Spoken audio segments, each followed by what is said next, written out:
Very excited about my guest today, Ted Poley. If you're a fan of that era of hard rock, you know him as the singer of Danger Danger. He also has his solo stuff and Bone Machine, and his latest project with Steve Brown of Trixter, which is Tokyo Motor Fist. I love it all. I'm a big fan, and it's taken me a while to get him on the show, but it was well worth the wait. He's got some exciting stuff to talk about, new shows coming up, some fun memories, great energy in this interview. Enjoy this interview with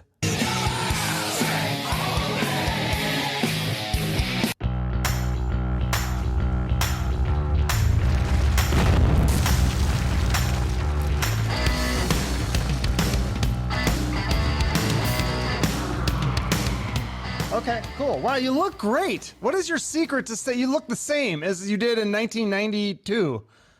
My secret is I'm being computer generated right now as we speak. I'm totally photoshopping this live. It's a new program I'm working on. Wow. Thank you.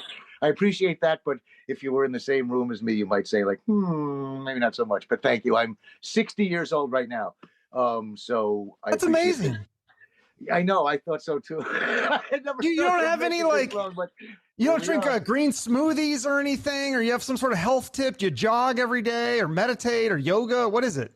Actually, I do a lot of swimming. I swim every night. I do a lot of laps and stay in shape at this age. And that's good for your heart, good for everything else. And yeah, exercise is important. So that's funny. I swim every morning. It's turned into the Ted Poley Health Hour. Like I didn't see this coming, man. Good. No, it's just you look great. But so tell me about. We'll talk about music. We'll switch gears here. Touring in 2023 is the last time you're going to tour. Well, I might do the Kiss thing where I'm going to start. It's the beginning of the end. Let's just say. Again, I'm 60. I'll be 61 years old. I've planned my one last lap around the world tour for 2023 and beyond. Hopefully we'll see. The world is a big place and it takes a little while to go around. I've already got lots of requests for shows. See, when you threaten everybody, you get the work, man. So it's true. I want to retire. I've kind of had it with the travel. I love the people so much, but of course everything's gotten 10 times harder, a lot more expensive. And, I was pretty much over all of the travel and the hardship anyway. But after 3 years of sitting at home, I thought to myself, you know what? I miss everybody. I'll go out there and die with my boots on. I want to come around the world one more time. Thank everybody for everything. It's been an awesome ride. And, get all those hugs. And so far, I've gotten dates. Actually, I just got a good one in New Jersey to start the tour, which is appropriate because I was from New Jersey. And I don't know if I can announce this yet. Let's do a little exclusive. I believe it's February 24th at the Landis Theater in New Jersey. And that will be with my buddies. Hopefully, I've heard rumors of possibly another band that's more than enough, if you know what I'm saying. and literally just signed the contract. Not sure if I let the cat out of the bag. I'm all about cats and dogs. So please support the local no-kill animal shelters. But I would love to start that world tour in my home state. And then I fly to, I believe it's like Ireland, Scotland, Wales, England, Belgium, Spain. We've got a lot of things going on. Portugal, looking for some Japanese promoters. But the requests just keep coming in. And I appreciate that. And I will try and get everywhere. And yeah, at 61, I will be embarking on the hardest tour I've ever done in my life. But, you weren't kidding. That's literally worldwide, not just the country. That's like the world. Wow. Right. And I don't have a big, my tour bus consists of like a mini coupe in England. So it's not the luxury tour. I'm going out there pounding the road, really to say thank you to everybody. It won't be the most comfortable thing. I'm thinking of quite a large investment in astronaut diapers, possibly. There's going to be, at this age, you have to really do the pre-production, and there's going to be 8-9 hour drives, 10 hours, but nothing can keep me from you, promoters, if you're paying me, and then the fans. No, I'll be there, and I promise to shower before the meet and greets. Oh, that's nice. So this Ted Poley solo, or is there any Danger reunion dates? Is there Tokyo Motor Fist dates? Is it all three? My schedule is so super secret that even I don't know it most of the time. As far as Danger goes, I have no idea what's going on with those guys or me or whatever. But I'm here if the phone rings for something big with that. For now, I don't wait around. I want to go out. I want to sing the favorite songs. I want to sing my things. I've got about 30 albums out there, so there's plenty to choose from. And it will be a combination of any way I can get to you, whether it's solo on acoustic guitar with somebody accompanying me, hopefully, so it sounds a little better. I'm new at that, but I'm trying hard. Or using my own awesome solo band where possible, and when flights are involved, and I still want to come. There's not enough money. I've got awesome friends in every country, lots of awesome bands. I've got Midnight City, amazing band, friends of mine that will be backing me on some UK dates. As a matter of fact, Rob Wild, the singer from that band, will be touring with me on my acoustic stuff, which will start in where are we starting? We are starting in Ireland, I believe, or Scotland, someplace over there. All through the Okay. acoustic tour, he'll be with me, and so basically, I'll hitch a ride with anybody. There's rumors of maybe Pretty Boy Floyd helping me out a little bit. I go out with them in the U.S., but by any means. So I Okay. don't even know. How do we find, what's the best place to go for to find the latest tour dates? Your website or your social media page, or? Pretty much Facebook, social media, stuff like that. My webmaster ran away with the key during the pandemic.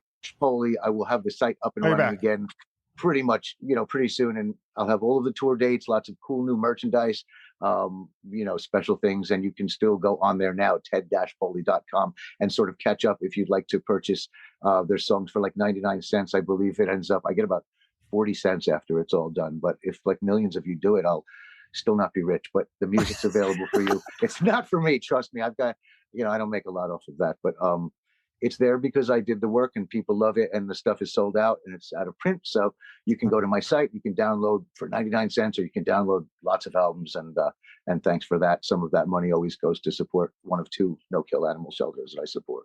Oh, awesome. So with Danger, you said you're not going to wait around, but like, so would they have to put it together, or could a promoter say, hey, we want a Danger reunion, and you're in if somebody comes to you with an offer that makes all sense? those things. Yeah, it's not really my thing. It's it's I sort of am a work for hire. I play myself in that band.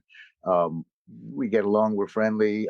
They're off. They do other projects now. I wish them luck with that. They have the Defiance thing, which is really cool. It's sort of like Danger without me. I showed up at my job. There was somebody else doing it, but I wish them luck. They're awesome. And, hopefully if a festival or somebody calls them, and, they'll call me, but we get along. I just think that, when Danger gets together, it's a big thing. There's a lot involved, and, we all have things going on in our lives, but I'm more than happy.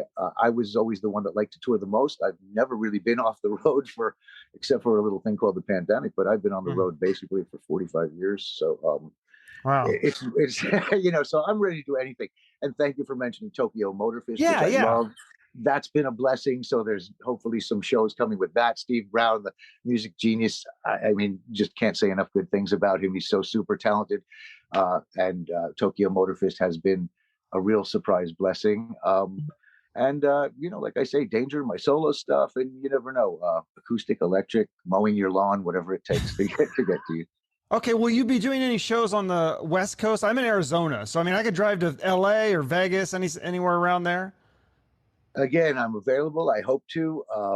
You have to get a string of shows. It's hard to fly out with a solo band and get a whole bunch of, airline seats to Yeah. come out for, a couple of grand, which goes to United Airlines usually.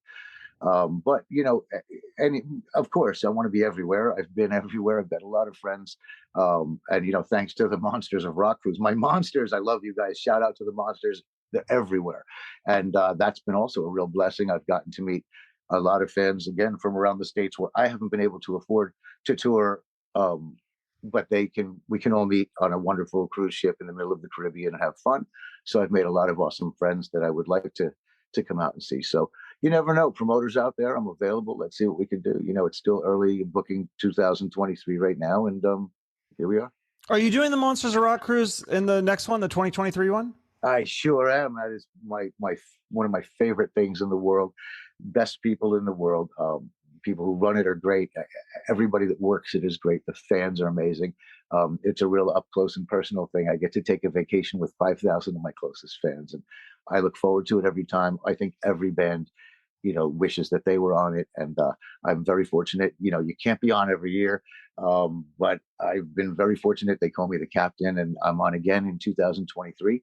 I make some really cool jewelry for the cruise, some pendants. I'm not wearing one now. I didn't know it was going to be a commercial, but we've got awesome designs coming out for the 2023 cruise, and I'll tell you, I am so looking forward to that. And that is part of my world tour integrated into that. And I will be there with my great and current awesome solo band. My guys are really, really cool. So That is uh, really cool. Did I you do the love the one where Monsters. it was like on the island and it was Alice Cooper?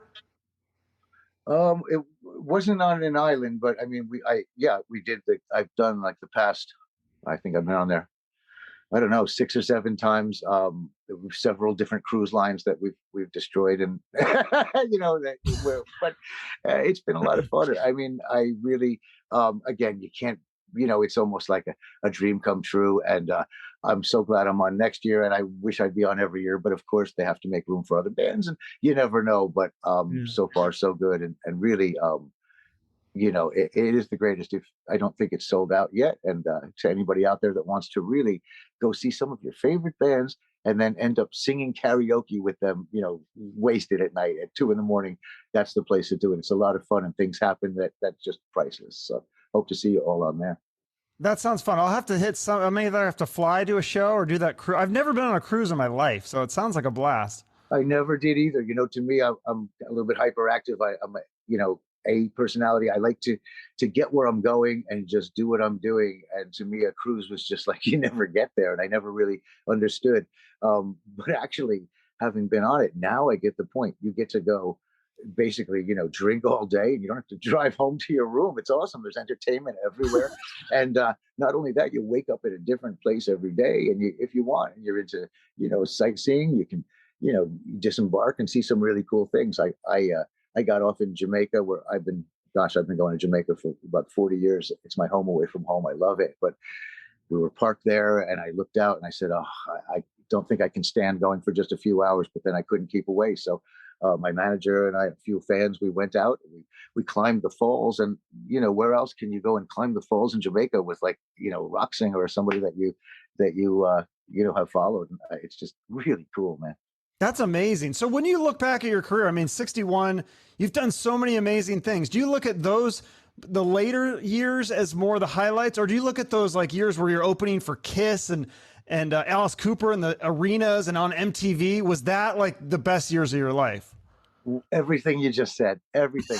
I mean, I would say career highlights would be those things you mentioned, but actually personal highlights couldn't be in a better spot right now. I'm everything I always wanted to be. I'm surrounded with a lot of love. I've got a team around me that keeps me safe and happy and gets me places. And I've got just the best managers in the world. Hey, Autumn, shout out to you. And, and I mean, everybody. I've got a wonderful personal assistants. I couldn't do this. It's a worldwide level. You really can't do it on your own. And Jamie, Rick, everybody, Don Murray, love you, man. Everybody they support me, they help me. And honestly, I don't really make enough to do this on a worldwide level. So without people's help and support, I couldn't do it. And these people, I couldn't survive without them. So I want to send a special shout out, much love. Like I say, I am now in a place where I may not be warming up for Kiss and playing in arenas, but I couldn't be happier. I'm still singing to the fans that come to see me and appreciate me, and I love them. And I do it surrounded with some really, really cool people. So I feel I'm in a good place. And best part of all is I get to do cool stuff. My thing is, the animals, homeless animals. So I'm in a position where I can right now say, please support your local no-kill animal shelter. And I've got good fans. And I know you'll do it, even if it's just $5 to your local no-kill animal shelter. You wouldn't believe how much that would help. So thank you for that. And here we are, me and you, and this is where I want to be. And so really thank everybody out there. I thank you, and I hope that I can, get to your city. I got my thumb is doing my stretching exercises for hitchhiking. So yeah. What about, so the touring, obviously, but now what about, is there going to be any new music from either Danger Danger, Tokyo Motor Fist, or solo stuff, or maybe Bone Machine? I don't know. Like, you've done a lot of cool stuff. Bone Machine was one of my favorite. I love that name. That's just such a great name for a band.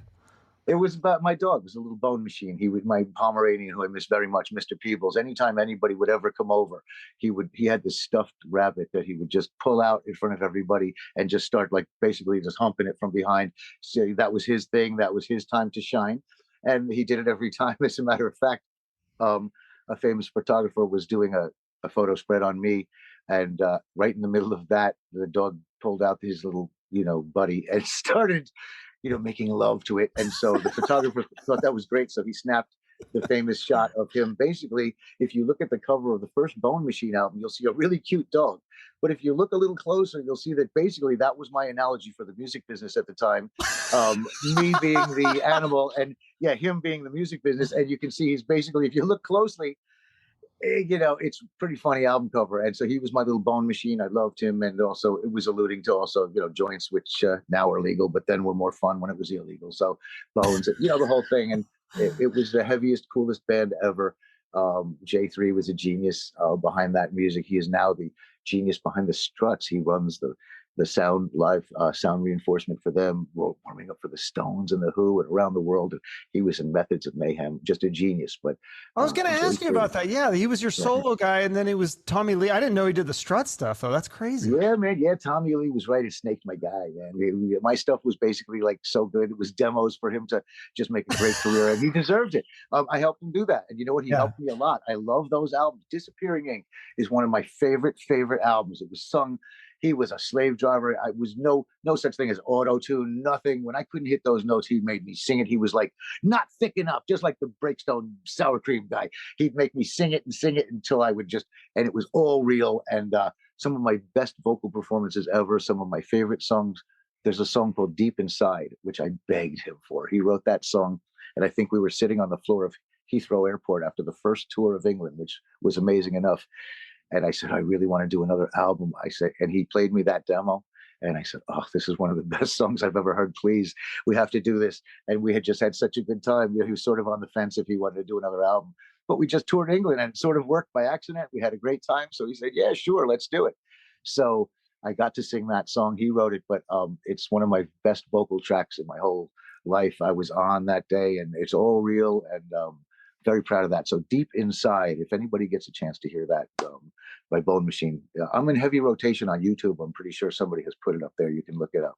But very check cool. out that vocal track is something that was all real. And, I'm super proud of that one. So when you do a set list, like a solo, I mean, it's going to include your whole songs from all over your career, right? Is there anything from like the Cockroach album or like, do you do Monkey Business? Because Monkey Business is my favorite song that you've ever done. You know what? I change it up almost every night. I do the danger songs to make people happy. I do Monkey Business sometimes. Yep, I do that. I don't know what songs are on what anymore. I've done about 30 albums, but yeah. Cockroach was a great album. I thought the best album was actually Revolve. The last album was just amazing. And there's a couple of things I do on acoustic off of that. I'm learning Fugitive right now, which is really cool. I like to do sort of deeper cuts and weird things, but plenty of danger stuff if you come see me. And then I have so many solo albums. I haven't picked out any Sonic the Hedgehog stuff that I wrote for Sega yet. That stuff. I love that song though. What? The Sonic the Hedgehog stuff. I mean, that's catchy music. It's fun. Oh, it was great. It's a different kind of format. It's really quick. It has to be, it's a different pace. And when I wrote that stuff, I was very sure I would never have to sing it live. It's just for the video game. And again, if you go on heavy rotation on YouTube, and I think you put Ted Poley, Sonic, something like that. I actually filmed one of the sessions where I just wanted to show people I'm in the vocal booth and, reading the lyrics and how it goes. And it's really fast paced and it's really tough work. I mean, it's not fun like a concert where you can sort of throw picks and have fun and hug people. This is really technical stuff. It's like surgery and you have to get it done. It's a couple $1,000s an hour that Sega is spending and it has to be right. So if you look at that video, it gives you a little bit of an insight as to that kind of music. But I never thought I would have to sing it live. And then they came to me for a special show in New York City for a big Sega. I don't remember the exact event, but huge thing in New York City. And my partner, Jun Sinui, who wrote a lot of the music and he plays guitar and his band does the music, he said, would you play these songs live? And it was synced to a giant screen and you couldn't fall off the track. If you fall off the track, it was all synced up to sort of the biggest scene from Escape from the City, which was my biggest song that I wrote for them. And it was the coolest thing. It was thousands of people in New York City and this giant screen and this truck screaming by to my music. But you had to really, really stay on track. And I did it. It was cool. And if you Google that or look on YouTube again, I think it's Ted Poley's Sonic something convention, and you can see that. But I did have to sing those, and it was really tough. And I don't think I'll be doing that right now on this tour. But yeah, my solo stuff, and new stuff, older stuff, maybe Bone Machine, you never know, but some Danger for sure. And, you know. Okay, cool. Well, I know you got to get going, so I always end with a charity. You've already promoted the No Kill Shelter several times throughout the, so I'll put a link for something, maybe Humane Society. Is there one like a national thing that people could donate to, or? I'm always afraid of those. And you know what? I feel like they're probably okay. And they spend so much money on advertising that I feel like, you know what, they should give it to the animals. Look up, you know, in your own town. I'm positive everybody has one. Don't send me the money. I have to pay a lot of taxes when people send me that money. Okay. I donate. I put links on my own page. So if anybody wants to come, you know, see that, and you know, for birthdays and things, I like them to donate to the animals. But for now, I'm sure that there's a little shelter in everybody's town within my voice, that even, you know, like I say, even $5, you wouldn't believe it's a couple of cans of food or something. And if you can do a little better, $20, you're a hero. And I love you for that. And give it locally, though. That's what I would please wish. Okay, perfect. Well, thank you so much, Ted. I'm gonna have to make a trip to come see you somewhere. So hopefully please you'll be do, man. Come visit me at the pool house. We got some cool events coming up, and yeah, man, yeah, you're awesome. Thank you very much for giving me this forum to you know, like I say, promote my stuff and to say hi. And I'll see everybody on the tour, and you're always welcome here. All right. Thanks, Ted. All right. See you later. Bye-bye. Ted Poley. So glad I can finally say that I had him on the show. It was definitely on my bucket list of people to have on the show, and also on my bucket list of people to see live. I've never seen Danger Danger or Ted Poley solo or Tokyo Motor Fist. Ideally, I'd like to see all three live at some point. I might have to make some road trips or take some flights for this one, especially if this is really the end. So make sure to follow Ted on Facebook for updates. I think that is the best place to find him. It doesn't seem like he's on Instagram or Twitter very much. And also, thank you so much for your support of this show, your likes, comments, and shares. They all really help me grow this thing so I can get great guests like Ted Poley. I've had Steve Brown from Trixter, who we mentioned, ex-Danger Danger guitarist Andy Timmons, and many more that you'll enjoy. Check out the old episodes of the show and make sure to subscribe wherever you watch or listen for future episode notifications. Thank you again. Have a great rest of your day and shoot for the moon.